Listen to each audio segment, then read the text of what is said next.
संकल्प लिया है दुर्गम पथ पर बढ़ने का। राही ने संकल्प लिया है दुर्गम पथ पर बढ़ने का, जान चुका है यही समय है पर फैलाकर उड़ने का। एक मोटिवेशन है, एक डिसिप्लिन है। कई लोग तो मोटिवेशन को ऊपर रखते हैं, लेकिन मैं डिसिप्लिन को जीवन में ऊपर रखता हूँ। अगर अपने पास डिसिप्लिन इतना तकड़ा हो। कठिन तो जब 2023 का एग्ज़ाम हुआ था उसमें मेरा प्री हो गया था, बहुत अच्छे नंबर से हुआ था, मतलब 126 नंबर आए थे, कट ऑफ हो रही थी। और मेंस का भी जब एग्ज़ाम दिया तो लगा था कि हो जाएगा, लेकिन गांव में इतना माहौल बना था, आसपास सारे फ्रेंड्स है वो मतलब उम्मीद कर रहे थे कि भाई इसका प्रॉपर हो जाएगा, फाइनल है मतलब लेकिन पूरा। मेरा फिर मेंस ही नहीं हुआ। दूसरा है खुद के प्रति ईमानदार रहो, यानी बेईमानी मत करो। अगर आप लाइब्रेरी जा रहे हो, कहीं पढ़ रहे हो, तो पूरा 100% पढ़ो। वहाँ पर आपको कोई नहीं देख रहा है, लोगों से मतलब नहीं है। अपन क्या करते हैं, लोगों को देखा देखी करते हैं। वहाँ पर मैंने जब से रिजल्ट आया है ना, ये चीज़ें सोची है, बार बार मेरे ख्याल आ रहा है, लेकिन समय का अभाव है। पहले यही एक दो लोगों का आया कि जो भी चीज़ बोलो एकदम जेन्युइन बोलना प्लीज़। आपका टाइम मैनेजमेंट को लेकर कैसे क्या टाइम मैनेजमेंट होता था प्रॉपरली, क्योंकि आप सरकारी सेवा में थे इसके। हाँ जी, सबसे पहले आप सबको नमस्कार। आज हमारा पॉडकास्ट RS राजाराम तेतरवाल। सबसे पहले राजाराम जी, आपको राजाराम से RS राजाराम जी तेतरवाल बनने की ढेर सारी शुभकामनाएं। थैंक यू, धन्यवाद। और आज हमारा ये जो पॉडकास्ट, खैर पॉडकास्ट की संज्ञा तो नहीं दूंगा क्योंकि पॉडकास्ट बहुत ज़्यादा VIP कल्चर में होता है। अपने एकदम धरातली बातचीत होगी, तो उस बातचीत में बहुत सारी चीज़ें कवर करेंगे। उनमें से हमारे मेन पॉइंट क्या रहेंगे उन पे बोलूँगा, और उसके बाद अपने ये करेंगे भाई हम इनसे क्यों जाने, क्योंकि इनके पास ऐसा क्या एक्सपीरियंस है कि ये सारी चीज़ें इनसे जाने। हम 3-4 चीज़ें कवर करेंगे। सबसे पहले ये है कि RS की वैकेंसी आई हुई है, नवंबर के अंदर एग्ज़ाम है, तो RS प्री की कैसी तैयारी करें, और RS मेंस का साथ साथ में अभी क्या क्या सब्जेक्ट पढ़े, कौन कौन सा पोर्शन अभी पढ़ना चाहिए, इस पर बात करेंगे। दूसरी बात हमारी रहेगी SI 2024 का है, उसका फिजिकल है जो आगे होने वाला है, तो उस फिजिकल की तैयारी कैसे करनी चाहिए, किस प्रकार करनी चाहिए, इस पर बात करेंगे। तीसरी बात उस पर करेंगे SI 2021 पर, क्योंकि सरकार 2021 का SI भी क्वालिफाई है, वो उससे ज़्यादा कोई मान्य नहीं रखता, लेकिन फिर भी मतलब उसके रिगार्डिंग बात करेंगे भाई उसकी तैयारी करने वाले अभ्यर्थी किस प्रकार तैयार रहे, किस प्रकार अनुशासित स्टडी करें, उस पर बात करेंगे। और चौथी बात करेंगे EURO पर, और इसके अलावा बाकी कुछ इनके जीवन से जुड़े मुद्दे, और RS बनने के बाद जो जो चीज़ें हुई उन सब चीज़ों की बातें करेंगे। अब सबसे पहले मैं इनसे ये सारी बातें क्यों करनी है, इनका इंट्रोडक्शन मैं खुद देता हूँ। ये RS 2024 की भर्ती में 60वीं रैंक के साथ चयनित है, और SI टेलीकॉम एग्ज़ाम जो पीछे हुआ था उसके अंदर फिजिकल क्वालिफाई और इंटरव्यू कॉल हो रखा है। इससे पहले SI 2021 उसमें भी, SI 2024 उसमें भी क्वालिफाई, और उससे पूर्व ये टीचर पद पर कार्यरत है L1 से। बहुत बहुत शुभकामनाएं सर। आप अपने बारे में कुछ खास जानकारियाँ ऐड करना चाहेंगे? देखो, जानकारी तो आपने सारी लगभग बता दी है, जो प्रोफाइल है वो पूरी बता दी है। मैं 2022 से तृतीय श्रेणी अध्यापक लेवल फर्स्ट पद पर कार्यरत हूँ, और मेरी पोस्टिंग है वो बीकानेर ज़िले के बज्जू, जो मेरा गांव है, उससे 13 किलोमीटर दूर बज्जू तेजपुरा में है। और मैंने 2023 का RS का एग्ज़ाम दिया था, जिसमें मेंस क्लियर हुआ नहीं, आधे नंबर से रह गया था इंटरव्यू कॉल होने से। और उसके पश्चात मैंने वापस एग्ज़ाम दिया, तुरंत भर्ती आई, 2024 का एग्ज़ाम दिया, जिसमें मैंने 60वीं रैंक अर्जित की है। और यही है सर मेरी। ठीक है सर, थैंक यू। अब हम आज ये जो मैंने 3 चीज़ें बोली अपने इन पर बात करेंगे। और सबसे बड़ा कि जैसे आपने भी देखा होगा, आपने ग्रुप में डाला था मैंने पहले, तो सबसे पहले यही एक दो लोगों का आया कि जो भी चीज़ बोलो एकदम जेन्युइन बोलना प्लीज़। हम पहले तो नॉर्मली कुछ जो मैंने क्वेश्चन लिए तो उन क्वेश्चन को डिस्कस करेंगे, उसके बाद सारी रणनीतियों पर और उन सारी चीज़ों पर आएंगे। बिल्कुल बिल्कुल। सबसे पहले RS बनने का सपना कब और कैसे क्यों आया? RS का सपना तो जब मैं स्कूल में था, तो 12th में पढ़ रहा था, तो वहाँ पर जो प्रेम सुख डेलू है, IPS है अभी, उनका और श्याम सुंदर जी वो आए थे, एक बार मोटिवेशनल सेमिनार लेने आए थे स्कूल में। तो उस टाइम उन्होंने वो कुछ ऐसी चीज़ें बताई जो मेरे जहन में बैठ गई, और उसके पश्चात मैं धीरे धीरे जब आगे बढ़ता गया तो ऐसी गांव में भी ऐसी अनेक सारी परिस्थितियाँ देखी, वहाँ पर जो SDM पद होता है उसकी पावर वगैरह देखी, तो उसके बाद मेरे पूरे शरीर में वो जो मोटिवेशन का पूरा एकदम प्रॉपर ये हो गया कि भाई RS बनना है बस। पूरा ठान लिया था मैंने। अब आगे कुछ सोचा है? हाँ, आगे एक बार UPSC देने का सोचा है कि बहुत बार बहुत UPSC देना शुभकामनाएं है। सर आपको। आपकी इस RS की सफलता के पीछे सबसे बड़ी प्रेरणा क्या है? प्रेरणा तो सर यही है कि मेरे पिताजी है वो BSF में है, और एक छोटा भाई है मेरा, वो जो BSF में मतलब इतनी कम सैलरी की जॉब होते हुए भी हमारे को पढ़ाया इन्होंने, और पापा के भी मन में था कि बेटे को बड़ा अधिकारी बनाना है, तो मैं उनसे प्रेरित होता था और लगातार पढ़ता था, यही प्रेरणा। एक वर्डिंग मतलब एक लाइन में कुछ एक ऐसा बोलिए कि आपकी सफलता में माँ का कितना योगदान है। माँ का बहुत ज़्यादा योगदान है, पिताजी का है। माँ देखो पढ़ी लिखी ज़्यादा नहीं है, लेकिन इनडायरेक्टली है वो हमारे को पढ़ाने में। जो स्कूलिंग हुई है मेन, उसमें बहुत ज़्यादा रोल है। हमारे को टाइम से उठाना, मतलब पहले शिकायतें स्कूल में होती थी, मतलब करते थे कि नहीं पढ़ता है, तो वो चीज़ें अभी समझ में आती है कि उस टाइम सही थी। उनका क्या महत्व रहा ये अभी धीरे धीरे समझ आ रही है। बिल्कुल बिल्कुल, उस टाइम बहुत ज़्यादा ये की है पढ़ाई में। अब ये सारे नॉर्मली क्वेश्चन ले रहा हूँ, उसके बाद अपने जो मेन पॉइंट थे उन पर आ रहा हूँ। तैयारी के दौरान आपका डेली रूटीन क्या रहता था? तैयारी के दौरान देखो, स्कूल के टाइम जब होता था तो स्कूल में मैं सुबह जल्दी स्कूल जाता, फिर मेरे पास शाम को टाइम बचता था। स्कूल जाने के बाद मैं 1 बजे स्कूल से आता वापस और 2 घंटे आराम करता, और आराम करने के बाद गांव में लाइब्रेरी थी और वहाँ लाइब्रेरी में चला जाता, और उसके पश्चात लाइब्रेरी में लगभग 11-12 बजे तक रात को बैठा रहता, पढ़ता वहाँ पर अच्छे से। यही रूटीन था, इतना टाइम मिलता था उसका यूटिलाइज़ किया। और स्कूल के अतिरिक्त जब मैं छुट्टियाँ लेकर मेंस एग्ज़ाम आता था, जयपुर जाता था, और जयपुर में जब जितना भी 2-3 महीने टाइम मिलता उसका पूरा यूटिलाइज़ करता, पूरा दिन मतलब ऐसे टुकड़ों में बांट के पढ़ता मैं। पूरा एकदम प्रॉपर हाँ, शेड्यूल सुबह उठता, फिर 2 घंटे कोई जो कठिन सब्जेक्ट है उसको सुबह रखता, और फिर बीच में ब्रेक ले लेता चाय वगैरह पीने के लिए, और फिर वापस पढ़ाई में जुट जाता। पीजी में रहते या रूम लेके? नहीं, पीजी में रहा हूँ मैं शुरू में।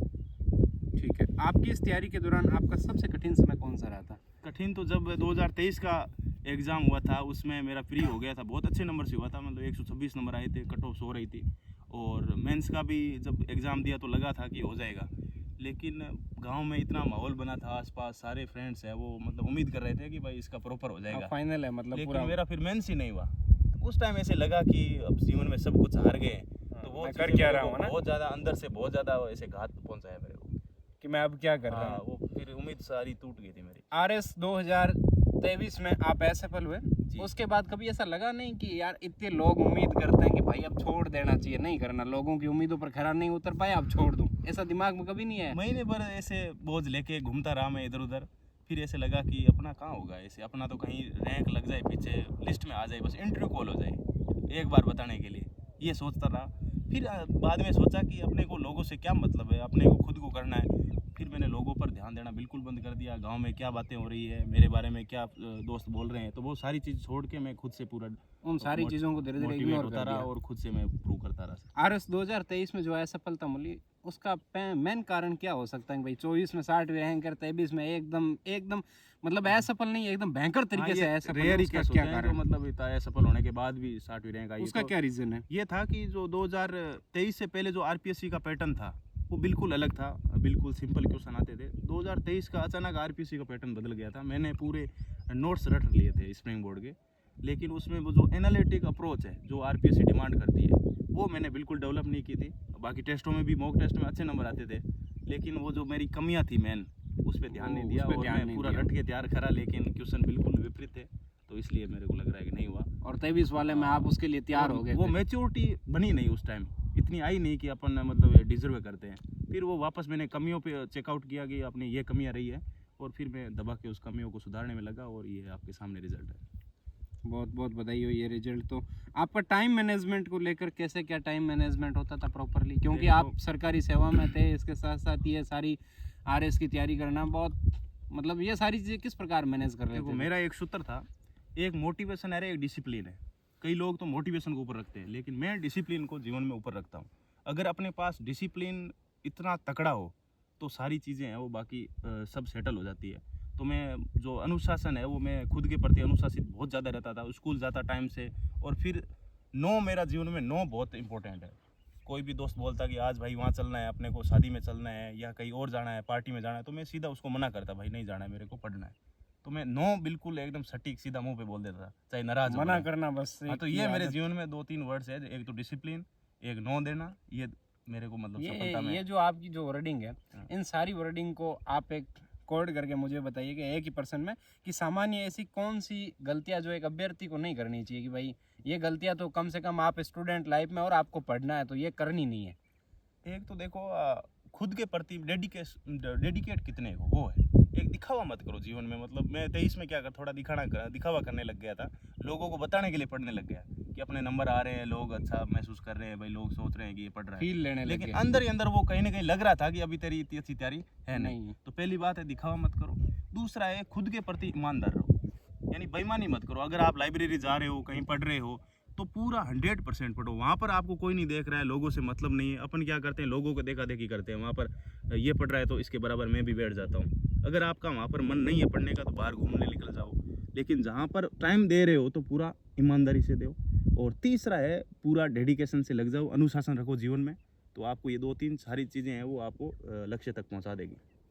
ठीक बात है ये, लेकिन सर आपकी जो ये जर्नी है जी। इस पूरी पढ़ाई में, इतनी अच्छी पढ़ाई, इतनी अच्छी रैंक, ये सब चीज़ों, कोई एक ऐसी आदत बनाई है जो बहुत ज़्यादा आपकी सफलता में बहुत ज़्यादा योगदान दिया हो? एक आदत ऐसी तो आदत यही है बताओ। कि मेरी निरंतरता है वो अच्छी रही। मैं देखो 2021 से लगातार पढ़ रहा हूँ। मैंने 21 का जो कांस्टेबल का एक पेपर हुआ था, जिसमें मेरा फाइनल कट ऑफ में मैं बाहर हो गया था। पुलिस का जो रिटन पेपर है वो क्लियर हुआ था, फिजिकल को अच्छे से क्लियर किया, लेकिन बाहर हो गया फाइनल में। उसके बाद मैं लगातार पढ़ रहा हूँ। 2022 का रीट का एग्ज़ाम आया, उसमें मैं सफल हुआ। फिर जितने मेरी खास बात यह है कि आज तक मैंने जितने भी एग्ज़ाम दिए ऑब्जेक्टिव, वो सारे के सारे क्लियर है। किसी में भी मैं असफल नहीं हुआ हूँ। ज़रूर इसमें 2023 का जो मेंस है, इसमें रिटन में मैं पार हो गया। तो यही है कि आपके Objective पास exam में निरंतरता, अनुशासन, दृढ़ निश्चय, ये चीज़ें मेरे जीवन में है। एक सर सेलेक्ट होने के बाद ऐसा कुछ अनुभव जो सबसे ज़्यादा फील हुआ हो, बार बार आपने कुछ ऐसा अनुभव किया हो कि भाई यार ये चीज़ तो बहुत ज़्यादा ही अलग है? देखो, पूरी ज़िंदगी चेंज हो गई मेरी। जब ये 17 अप्रैल को रिज़ल्ट आया था, उसके बाद ऐसे लगने लग गया कि कोई नई लाइफ मिली है, नया अवतार हुआ है। मतलब हर कहीं जा रहे हैं तो एक लोगों का रिस्पेक्ट का नज़रिया बदल गया। मेरा जो कार्यस्थल है, जहाँ पर मैं शिक्षण कार्य कराता हूँ, वहाँ पर उनका जो बोलचाल है वो बदल गया। लोग हैं वो बिल्कुल सम्मान के साथ बुला रहे हैं, इधर उधर सारे हैं वो मतलब शाबाशी दे रहे हैं। तो ये लग रहा है कि इस चीज़ें सारी बदल सफलता चुकी से हैं। ये चीज़ें मिली है, कई सारी चीज़ें बदल गई। अब हम आते हैं कि RS 2026 की तैयारी कैसे करें। ये मैंने जनरली कुछ मेरे क्वेश्चन थे और जो कमेंट में आए थे, हमें कोई ज़्यादा प्रोफेशनल पॉडकास्ट वगैरह बातचीत नहीं आती। हम ऐसे ही जनरली जो जो क्वेश्चन आए हैं उन सारे प्रश्नों को लेकर बात कर रहे हैं। आप इतना ज़्यादा हाई पॉडकास्ट अपना वो प्रोफेशनली कुछ है नहीं। अब मैं अपने RS 2026 का जो आगे नवंबर में एग्ज़ाम है प्री का, तो प्री और मेंस की तैयारी कैसे करनी चाहिए, साथ करनी चाहिए या नए कैंडिडेट कैसे करें, पुराने वाले किस प्रकार करें, इस पर थोड़ी बताइए, उसके बाद हम बुक लिस्ट पर आएंगे। देखो, RS की एक ऐसी प्रिपरेशन है कि इसमें फाउंडेशन तैयारी होती है। यानी अपन सेपरेट तैयारी नहीं कर सकते, प्री की अलग कर लो फिर उसके बाद मेंस की, इतना टाइम नहीं रहता है। अपने को क्या करना है, अभी देखो 29 नवंबर को एग्ज़ाम है RS प्री का, तो आपको क्या करना है, अभी आपके पास 5 महीने, लगभग 1 महीना तो चला गया, लेकिन 5 महीने बहुत ज़्यादा होते हैं। अगर आप कोर सब्जेक्ट है RS प्री और मेंस में, जो जैसे पॉलिटी है, हिस्ट्री है, जियोग्राफी है, साइंस है, इस तरह के जो कोर सब्जेक्ट है दोनों में आते हैं। तो अगर आप कोर सब्जेक्ट भी तैयार कर लेते हो इन 3 महीने में, और उसके साथ अगर चौथा पेपर आप तैयार करते हो, तो मेरे हिसाब से कोई दिक्कत नहीं होगी। इस प्रकार ये तैयारी हो सकती है। और फिर जो छोटे सब्जेक्ट बच जाते हैं वो प्री के बाद मेंस के टाइम हो सकते हैं, क्योंकि मेंस का 2-3 महीने मिलते हैं, तो उस टाइम ये तैयारी हो सकती है। छोटे सब्जेक्ट उस टाइम तैयार कर लेने चाहिए हाँ, और बाकी core कोर subject सब्जेक्ट है है वो जो भी तैयार रखो। स्पेशली कोर सब्जेक्ट में ही बच्चा बाहर होता है। अधिकतर माहौल ऐसा होता है कि छोटे सब्जेक्ट तैयार करो, चौथा पेपर तैयार करो, लेकिन लोग हैं वो कोर सब्जेक्ट पढ़ ही नहीं रहे। और अधिकांश जो पेपर आता है जिसमें मतलब कट ऑफ निर्धारित होती है या जिससे नंबर मिलते हैं बच्चे को, तो वो कोर सब्जेक्ट से ही मिलते हैं। मैंने कोर सब्जेक्ट स्ट्रॉन्ग किए थे 24 में। 23 में छोटे सब्जेक्ट पे बहुत ज़्यादा जोर दे दिया था, उनके शॉर्ट नोट्स बना के बैठ गया। लेकिन उसमें से क्या है कि RS में जो एग्ज़ाम 2023 और 24 का जो एग्ज़ाम हुआ है, उसमें लगातार है वो क्वेश्चन आउट ऑफ बॉक्स आ रहे हैं, यानी बाहर से आ रहे हैं, नोट्स में से आ ही नहीं रहे। तो इससे अच्छा आप कोर सब्जेक्ट तैयार करो, उनमें से चीज़ें आ रही है तो आप बिल्कुल है वो सेलेक्ट हो जाओगे। ठीक है सर, अब हम थोड़ी प्री के बारे में चर्चा कर लेते हैं कि प्री मेनली ये है कि अब प्री कोर सब्जेक्ट तैयार करने हैं तो प्री साथ में ही है। बिल्कुल। तो सब पहले बुक लिस्ट की बात करें या फिर और कुछ प्री के बारे में बताओगे, किस प्रकार करना चाहिए, पढ़ना किस प्रकार चाहिए प्री के लिए? प्री के लिए अब देखो, टाइम कई जो फ्रेश बच्चा है वो ये सोच रहा होगा कि भाई मेरा क्यों, मेरा होगा नहीं, 1-2 अटेम्प्ट लगेंगे या 3 अटेम्प्ट। बिल्कुल फर्स्ट अटेम्प्ट में जो एनर्जी रहती है वैसी एनर्जी बाद में नहीं रहती है। तो जो भी कोई फ्रेश जो साथी है वो तैयारी कर रहा है या रिपीटर्स है, तो उनको पूरी डेडिकेशन के साथ तैयारी करनी चाहिए। इतना समय मिला है, पहली बार मिला है, यानी 6 महीने मिले थे, अभी 1 महीना चला गया है। तो अभी जो आपके पास 5 महीने हैं, इनको आप है वो अपने हिसाब से सेट करो। कुछ मेंस के सब्जेक्ट रखो, कुछ प्री के सब्जेक्ट रखो। प्री में देखो स्पेशली करंट अफेयर्स आता है, इकोनॉमिक सर्वे है, मैथ रीजनिंग है, इनसे प्री हो जाता है। बाकी जो बेसिक चीज़ें हैं, राजस्थान जीके वगैरह, ये तो सबके क्लियर हो रखा होता है। तो इन पे थोड़ा थोड़ा 2-2 घंटे आप अगर डेली देते रहो तो तो 5 महीने में आराम से साथ में हो सकती है प्री की तैयारी और मेंस का भी हो सकता है। यदि नया स्टूडेंट ढंग से तैयारी करे तो आरएस प्री क्वालिफाई नए कर स्टूडेंट को मोस्टली ये ध्यान मन में लाना है कि भाई मेरा हो जाएगा, ऐसे नहीं सोचना है कि फर्स्ट अटेम्प्ट में होता नहीं है। यही तो इस वजह से सोच के फिर वो 2-3 अटेम्प्ट तक चले जाते हैं। ठीक है, हम आते हैं बुक लिस्ट। स्टार्ट।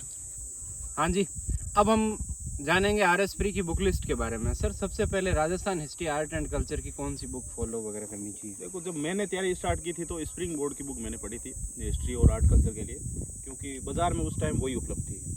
अभी जो वर्तमान में आरपीएससी के जो पैटर्न देखे अपन, काफ़ी चेंज आए हैं और हार्ड क्वेश्चन आ रहे हैं। तो अगर आप उसमें अपना कंटेंट एनरिच करना चाहते हो तो पप्पू सिंह प्रजापत की बुक आती है, बहुत ही शानदार है। एक पेनोरमा भी आती है, लेकिन उसमें क्या दिक्कत है कि वो थ्योरी में ज़्यादा है, और पप्पू सिंह प्रजापत की है वो थोड़ा पॉइंट वाइज है, तो उससे चीज़ें याद करने में ईजी रहता है और मेमोराइज भी आराम से हो जाता है। तो ये मेरे हिसाब से पप्पू सिंह प्रजापत बेस्ट है। और अगर आप बेसिक चीज़ क्लियर करना चाहते हो तो स्प्रिंग बोर्ड के नोट्स अच्छे हैं, यानी उसकी जो आर्ट कल्चर और हिस्ट्री की बुक बेसिक है, उससे बेसिक होगा, एडवांस नहीं होगा। और अच्छे से करना है तो Pappu Singh Prajapat. Indian history culture? Indian history और कल्चर के लिए तो सर कलाम बेस्ट है। कलाम की जो बुकलेट्स है, कलाम आरएस के लिए या असई के लिए, वो अलग हर एग्जाम के लिए निकालते हैं, बहुत ही शानदार है। क्योंकि उनकी जो बुकलेट्स है उनमें एक तो वो बोर्ड और आरबीएसई बोर्ड की बुक वो चलती है, उसमें वो उसका कंटेंट शामिल करते हैं, उसके साथ एनसीईआरटी का, और प्लस में वो स्पेक्ट्रम बुक है वो उसका शामिल करते हैं। मतलब इंडियन हिस्ट्री के लिए कल्चर और एंशिएंट मिडिवल मॉडर्न के लिए one stop solution. Indian geography और वर्ल्ड ज्योग्राफी के लिए? इंडियन ज्योग्राफी वर्ल्ड ज्योग्राफी के लिए देखो, इसमें बेसिक क्वेश्चन आते हैं, कोई बहुत एडवांस नहीं आते। आपको जो आपके पहले पढ़ रखे हैं कोई भी कोचिंग के, मैंने तो स्प्रिंग बोर्ड के पढ़े थे, वो अच्छे नोट्स है, सिंपल है। और राजस्थान के लिए स्पेशली विजय सियाग सर की बुक है, मेरिडियन एकेडमी के नाम से आती है, वो बेस्ट है बुक, मतलब सारे एग्जाम के लिए वो महत्वपूर्ण। मेरिडियन एकेडमी की राजस्थान ज्योग्राफी। इंडियन पॉलिटी के लिए? इंडियन पॉलिटी के लिए तो सर देखे तो अभी वर्तमान में आरपीएससी है वो ज़्यादा हार्ड है, वो पॉलिटी सेक्शन बना रही है। उसमें देखो, एक तो लक्ष्मीकांत की बुक है, वो पढ़नी ही पड़ेगी, पूरी नहीं पढ़नी है आपको। उसमें क्या करना है, सेलेक्टिव पोर्शन पढ़ना है आपको। जो टॉपिक का कंटेंट कम लग रहा है या उसमें लग रहा है कि भाई कम है, तो आप लक्ष्मीकांत से पढ़ सकते हो, लेकिन पूरे नहीं पढ़ पाओगे। उसके साथ आप कलाम की जो बुकलेट्स चलती है वो पढ़ लो, पर्याप्त है। ठीक है। और राजस्थान पॉलिटी के लिए? राजस्थान पॉलिटी के लिए प्री के लिए राहुल चौधरी सर की बुक है, और उसके अलावा मेंस के लिए आप कोई भी कोचिंग के नोट्स फॉलो कर सकते हो, लेकिन प्री के लिए राहुल चौधरी सर की बुक आती है। इंडियन इकोनॉमी के लिए? इंडियन इकोनॉमी के लिए देखो, एक तो दृष्टि और विजन, इनकी जो पीडीएफ आती है बजट की, दृष्टि एंड विजन। हाँ, और उसके साथ कलाम का भी आजकल है वो इकोनॉमी का कंटेंट अच्छा आ रहा है मार्केट में। मतलब आप ज़्यादातर 80% है वो कलाम फॉलो कर सकते हो। इकोनॉमी के लिए आजकल अच्छी बना रहे, जो आरएस प्री का अभी जो टेस्ट सीरीज चल रही है उसके लिए बहुत अच्छा बनाया है, तो आप वो कलाम का फॉलो कर सकते हो इकोनॉमी के लिए। राजस्थान इकोनॉमी सर्वे? और इकोनॉमिक सर्वे के लिए तो कोई भी कर लो आप, स्प्रिंग बोर्ड की देख लो या सिरेमिक की बेस्ट है, विकास गुप्ता सर है, उनकी आप वो क्लास देख सकते हो, और उनकी वो बुक आती है वो देख सकते हो। ठीक है। साइंस एंड टेक्नोलॉजी के लिए? साइंस एंड टेक्नोलॉजी के लिए सर देखो, इसके लिए यूपीएससी की जो कोचिंग है उनका सारा लेना पड़ेगा। वो क्या करते हैं, जैसे पीटी विजन पीटी 360 है, वो आप पढ़ो। और क्योंकि आजकल एग्जाम में है ना, वो करंट अफेयर से ज़्यादा साइंस टेक पूछते हैं, स्टैटिक पोर्शन नहीं पूछ रहे हैं, वो सीधा करंट से पूछ रहे हैं, तो वो 4-4 महीनों का वो करंट निकालते हैं, तो आप वहाँ से कर सकते हो। पीटी बिल्कुल। और बेसिक जो साइंस है वो? और बेसिक साइंस है वो कलाम है सर, क्योंकि कलाम है वो जो 6ठी से 12वीं तक किताबें चलती है आरबीएसई बोर्ड की, और वहाँ से वो बनाती है, तो कलाम बेस्ट है सर साइंस के लिए, बेसिक जनरल साइंस के लिए। Math and reasoning? Math and reasoning के लिए सीखवाल पब्लिकेशन की बुक आती है, पर्टिकुलर आरएस के लिए आती है, उसमें आप असाई के लिए भी कर सकते हो, जिसमें कृष्णा सर है मैथ पढ़ाते हैं और ऋषि सर है वो रीजनिंग पढ़ाते हैं। जो क्लासरूम में पढ़ाते हैं वही सेम उस बुक में डाला हुआ है, और सारी जो मेथड्स है वो उस बुक्स में डाले हुए हैं। मतलब आप बिना क्लास लिए भी उसमें पढ़ सकते हो, आप बिल्कुल 15-20 दिन में आप मैथ और रीजनिंग तैयार कर सकते हो। सबसे बड़ा टास्क वाला और डिफिकल्ट जो आज के टाइम में बना हुआ करंट अफेयर? करंट अफेयर कहाँ से कवर? देखो, आरपीएससी ने पिछले जो थोड़े एग्जाम हुए हैं 5-7, उसमें इतने थोड़े हार्ड डाले हैं ना, तो सारे कोचिंग वालों ने क्या करा कि उसके चक्कर में करंट को बहुत ज़्यादा वो कॉम्प्लेक्स बना दिया। यानी वो पीआईबी से ले रहे हैं, सूजत से भी ले रहे हैं, और जो भी इनको सोर्स मिला मार्केट में वो सारा ऐसे पकड़ के उसमें डाल दिया। इससे क्या है कि बच्चा वो बहुत ज़्यादा पढ़ नहीं पा रहा है, उससे बोर होने लग गया। पहले करंट से वो थोड़े डालते थे, तो अगर आपको करंट अफेयर्स तैयार करना है तो आप सबसे पहले तो क्रोनोलॉजी पढ़ो, आपका लगभग 60 से 70% करंट है वो वहाँ से कवर हो जाएगा। उसके अलावा अगर पढ़ना चाहो तो विकास सर है वो गुप्ता है सिरेमिक का, वो पढ़ाते हैं, वो ठीक है, लेकिन वो आजकल है वो ज़्यादा उसमें वैल्यू एडिशन करते हैं, जिस वजह से वो चीज़ें मैं कहना चाहूँगा विकास गुप्ता सर को कि उसको थोड़ा सा मतलब कम करें, चीज़ों को ज़्यादा नहीं डालें, क्योंकि करंट में है वो आरपीएससी जानबूझ के उसमें चीज़ों को कठिन दे रही है, इस वजह से वो सारी चीज़ें हो रही हैं। ठीक है सर, RS प्री के लिए तो हमारी लगभग सारी चीज़ें हो गई है, और मेंस के लिए हम अलग से आगे कुछ और सत्र रख लेंगे। ऐसा ही 2026 के जिनका फिजिकल कॉल हो रहा है, उन फिजिकल की तैयारी करने वाले अभ्यर्थियों को क्या कहना चाहेंगे, किनको करनी चाहिए, कैसे करनी चाहिए, क्या घर से तैयारी कर सकते हैं? जो एसआई का एग्ज़ाम दिया है सबको पता है कि जिसके 40% नंबर आ रहे हैं तो उन सब का फिजिकल कॉल हुआ है, क्योंकि पेपर बहुत हार्ड था। लेने तो 21,000 थे, लेकिन आरपीएससी को मिले नहीं, 20,000 जने मिले हैं। तो यही है कि जिसके देखो 220 से ऊपर है नंबर रिटर्न में, दोनों पेपर में मिला के जीके और इसमें, तो उसको मस्ट मतलब फिजिकल की तैयारी करनी चाहिए। उसका इंटरव्यू कॉल होगा अगर फिजिकल में अच्छे नंबर आए तो। और बाकी जिसके 240 से ऊपर है उसका तो 100% लिस्ट में नाम आएगा। तो जिसके 240 से ऊपर है वो तो पूरी तरह सीरियस तैयारी करे, और जिसके 220 से आगे हैं उसका इंटरव्यू कॉल होगा, और फिजिकल जो नंबर है उस पर डिपेंड करेगा। और जो फीमेल कैंडिडेट्स है उनको 40% से जो जितनी भी फीमेल्स ऊपर है उन सबको फिजिकल की तैयारी करनी चाहिए, क्योंकि फीमेल्स है वो फिजिकल में ज़्यादा बाहर हो जाती है, वो उतने ज़्यादा तैयारी नहीं कर पाती है। और इसके साथ मैं कहना चाहूँगा कि अगर आप फिजिकल एकेडमी ज्वाइन नहीं कर पा रहे हो, देखो मैंने क्या करा, सही टेलीकॉम का जो एग्ज़ाम हुआ था उसमें मैंने मात्र 5-7 दिन की तैयारी में मैंने फिजिकल पास किया था, जो एसआई का टेलीकॉम सेम ही इसमें होता है। तो उसमें क्या करना होता है कि अपन एक तो ज़्यादा सीरियस ले लेते हैं चीज़ों को, पूरे दिन उसके पीछे लग जाते हैं, तो इस वजह से शरीर में वो थकान आ जाती है और बोर हो जाते हैं। अगर आप इसको ज़्यादा लोड नहीं लोगे, सिंपल एकदम डेली एक घंटा सुबह को 1 घंटा शाम को तैयारी करते रहो, तो उससे एक तो देखो हेल्थ भी सही रहती है और उसके साथ आपकी फिजिकल की तैयारी हो जाती है। मेन उसमें जो जंप वाला है वो थोड़ा कठिन है, क्योंकि उसमें बच्चे क्या करते हैं, जो पट्टी होती है जिससे कूदना होता है, उस पट्टी से या तो आगे पैर रख देते हैं या उस पट्टी से बहुत ज़्यादा पीछे पैर रख देते हैं, जिससे वो जंप आ नहीं पाता है। उनको 13 फुट 14 फीट 15 फीट कूदना होता है। तो इसमें क्या करो कि जहाँ से आप रनिंग स्टार्ट कर रहे हो, जंप के लिए आप रनिंग स्टार्ट कर रहे हो, तो जो पैर आप आगे रख रहे हो वही पैर आपका उस पट्टी के पे आएगा।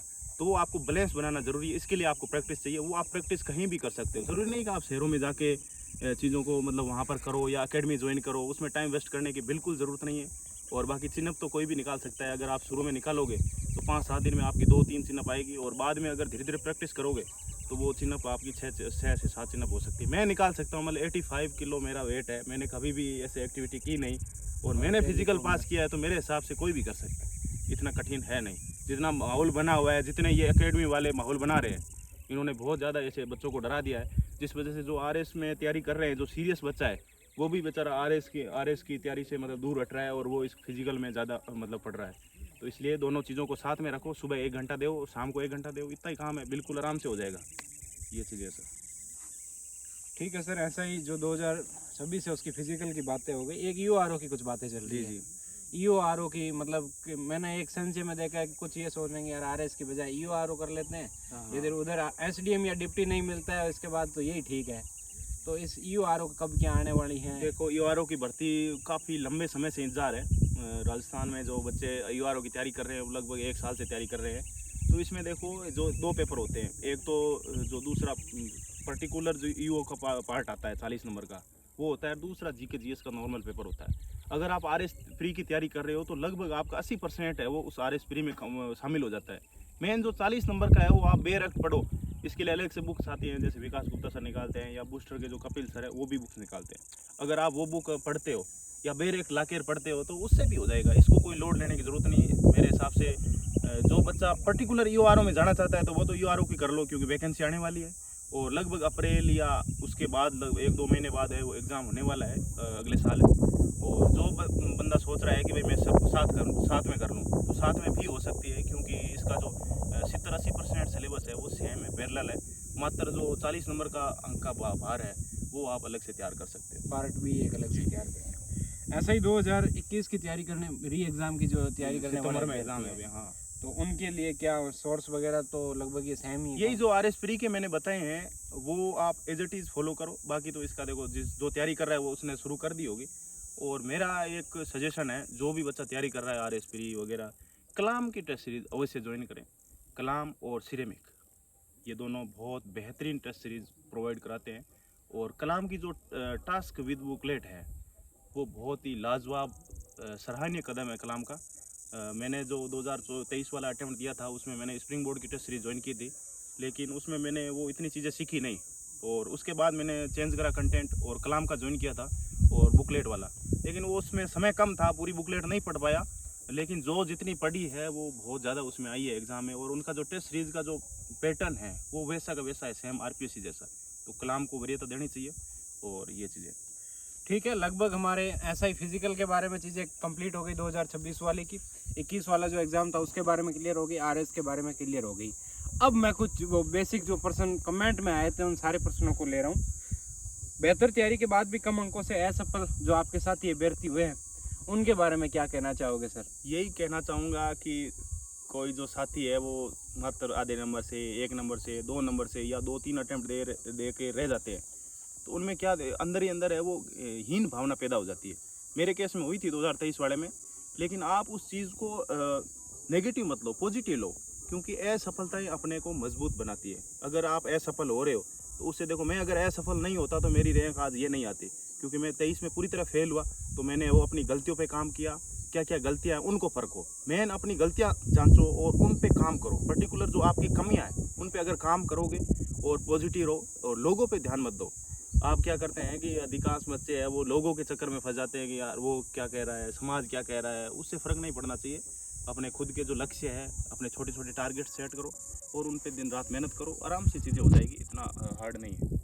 समाज का एक जो वर्ड लिया तो एक चीज़ और पूछना चाहूँगा कि इस सिलेक्शन से पहले और अब सिलेक्शन के बाद समाज पर कोई दो टुक समाज की जो भी आप समाज देखो हमेशा है वो सफल आदमी की इज्जत करता है। असफलता में मनुष्य हमेशा अकेला रहता है, उसके साथ कोई नहीं आता है। आपको जब सफल हो जाओगे तो सारे आपके भीड़ पास में मिलेगी, तो आप टेंशन मत करिएगा कि हम असफल है तो हमारे साथ कोई नहीं है। ये सबके साथ ऐसा होता है, ये जेन्युइन प्रॉब्लम है। समाज सफल व्यक्ति को रेस्पेक्ट देता है, ये समाज की बात है। तो समाज पे ध्यान नहीं देना चाहिए, समाज से दूर रहना है। अपना जो सेलेक्ट होने के बाद लक्ष्य है समाज उस पे अपने आप काम बुला करो। लेगा। और ये समाज वगैरह सोचोगे तो फिर आप वो आगे बढ़ नहीं पाओगे। डिप्रेशन में गई कभी तैयारी के बहुत दौरान? ज़्यादा गया था डिप्रेशन में। देखो मैंने क्या है कि 23 वाले में सोशल प्रेशर बहुत ज़्यादा ले लिया था। इधर उधर सारे बच्चे हैं जो मेरे साथी है, जो भी कलीग्स है, वो उम्मीद कर रहे थे कि भाई इसका हो जाएगा। तो उस चक्कर को मैं उस चीज़ को मैंने बहुत ज़्यादा है वो सोच लिया था कि अपने का नहीं होगा तो क्या होगा, क्या कहेंगे उनको। ये चीज़ें सोचने से मैं एंजाइटी में चला गया। और मेरे जो पेपर्स में मेंस लिख रहा था 23 वाला, उस टाइम भी मेरे जहन में ये बातें चल रही थी, क्योंकि उस पर मेरा ध्यान वहाँ था नहीं। और मैं ये समाज की बातें चल रही थी कि होगा नहीं होगा कि नहीं होगा। तो ये चीज़ें नहीं सोचनी चाहिए। एंजाइटी देखो इस लंबी प्रोसेस है, आप अगर असफल नहीं होते हो तो फिर तो ये तो है नहीं कि भाई सीधे सफल हो जाओ। कई बच्चे होते हैं, लेकिन असफलता, निराशा, ये इस चीज़ की विशेषता है। ये लंबी प्रोसेस है, इसमें ये चीज़ें आएगी, तो इसको डरिए मत। इनके सामने आप लड़कर खड़े हुए और बिल्कुल आप पार कर जाओगे। प्लान भी रखना चाहिए, बिल्कुल रखना चाहिए प्लान भी। आपका कोई था? देखो वो अलग अलग केस में डिपेंड करता है। अगर किसी के इकोनॉमिक ठीक है कंडीशन, तो उसको तो प्रॉपर आरएस की तैयारी करनी चाहिए। लेकिन प्लान बी हो तो आदमी है ना प्रेशर में कम रहता है। जैसे मेरे पास टीचर की जॉब थी मैं 2022 से, तो मैं आराम से मेरा जो मेंटेन है सारी चीज़ें मेंटेन कर रहा था। नहीं तो घर वालों की तरफ देखना होता है, तो वहाँ से भी एक प्रेशर रिलीज होता है। तो इस चीज़ के लिए आप प्लान बी रखें और प्लान बी के साथ एक बड़ा टारगेट रखें। आरएस मेंस को लेकर एक लक फैक्टर वाला एक कोई नया रोड है, तो ये लक फैक्टर क्या कितना क्या मायने रखता है? आरएस मेंस में तो देखो कॉपी चेक पे डिपेंड करता है। कई बार अपनी कॉपी है वो किसी ऐसे व्यक्ति के पास चली जाती है जहाँ पर बहुत टफ मार्किंग हो जाती है, और कई बार है वो लूज मार्किंग होती है, तो लक फैक्टर रहता है। लेकिन अधिक ज़्यादा लक फैक्टर है वो इंटरव्यू में रहता है। इंटरव्यू में आजकल है वो पूरा बोर्ड पे डिपेंड करने लग गया है। आपका बहुत बड़ा लक फैक्टर था। मेरे लक फैक्टर है, मेरे 40 नंबर ही आए हैं, बहुत कम नंबर आए हैं। और बाई चांस अगर मेरा कोई और बोर्ड आता तो शायद थोड़े नंबर और आ सकते थे। तो ये देखो लक फैक्टर तो है इसमें, लेकिन 95% है वो आपकी मेहनत है, हार्ड वर्क है। और इसके अलावा जो 5% है वो छोड़ दीजिए, आपके हाथ में नहीं है। बाकी आपके हाथ में 95% है, वो उसको आप सही संभाल के सोशल मीडिया वर्सेस स्टडी, हाँ बैठ देखो सकता है? देखो इनको साथ चलाना तो मुश्किल है। ये डिस्टर्बेंस है बहुत ज़्यादा, आपको साइड हटा देगा पढ़ाई की लाइन से। अगर आप थोड़ा बहुत इसको एज ए मतलब थकान दूर करने के लिए काम में ले रहे हो तो ठीक है, पर इसको ज़्यादा समय व्यतीत कर रहे हो तो इसको आप अनइंस्टॉल कर दिए। मेरे केस में जब मैं मेंस आता था तो मैं इसको डीएक्टिवेट। कोचिंग करनी चाहिए? कोचिंग देखो जो फ्रेश बच्चा है जिसने अभी 12th किया वो आगे आना चाहता है, क्योंकि आजकल कॉलेज में वो इतनी पढ़ाई रही नहीं करे, तो इसमें कोचिंग करनी चाहिए। जो 12th पास है वो कोचिंग, आपको ये ध्यान में रखना है, कोचिंग आपको सिर्फ बेसिक चीज़ें क्लियर करेगी, सिलेक्शन नहीं दिलाएगी कोचिंग। सिलेक्शन के लिए आपको सेल्फ स्टडी करनी पड़ेगी, खुद को तपना पड़ेगा। ये चीज़ है। कुछ सोचा साथ पढ़ने वाले अपने गांव के अभ्यर्थी उनके लिए कोई बिल्कुल, मेंटरशिप मैंने जब से प्रोग्राम? रिजल्ट आया है ना ये चीज़ें सोची है, बार बार मेरे ख्याल आ रहा है, लेकिन समय का अभाव है और बहुत सारी चीज़ें और भी चीज़ें हैं, संसाधन का अभाव है। तो मेरे मन में है कि मैं गांव से ऐसे 5-7 बंदे हैं जो सीरियस तैयारी कर रहे हैं आरएस की, तो उनका एक ग्रुप बना के और मेरे जो गाइडेंस में या मेरे जो बताए हुए मार्ग पे चलेंगे तो मैं उनकी पूरी हेल्प करूँगा। और मैंने ऐसा सोचा है, अब देखो कितना इम्प्लीमेंट होता है कि नहीं होता है, बाकी ऐसे जहन में है मेरे। स्ट्रेस और हेल्थ को कैसे मैनेज रखें? तो वो स्ट्रेस आती है, ये इस चीज़ की प्रक्रिया का हिस्सा है। स्ट्रेस आपको आएगी तो आप स्ट्रेस के टाइम क्या करो, थोड़ा घूम लो, फिर लो, दोस्तों से बात कर लो। मैं क्या करता था, जब भी लगता कि अब पढ़ाई नहीं हो रही तो मैं बाहर जाके किसी भी फ्रेंड को कॉल लगा देता और उससे थोड़ी ऐसे पढ़ाई के अलावा बातें करो, तो उससे आपको स्ट्रेस मैनेजमेंट हो जाएगा। और उसके साथ साथ आप हेल्थ का भी बता रहे हो, तो हेल्थ का ज़रूरी है। देखो इसमें मोटापा वगैरह ये बढ़ने की समस्या है बहुत ज़्यादा। हाँ, तो आपको हेल्थ भी ध्यान में रखनी है। जूस पिया करो और ज़्यादा जो ऑयली चीज़ें हैं वो उसको अवॉइड करो, परहेज करो उससे। स्टार्ट। आपका कोई एक मोटिवेशनल कोट जो तैयारी के दौरान? तो बहुत सारी चीज़ें हैं, 1000 बरख गिरे लाख आंधी, ये तो आपने सुन रखा है।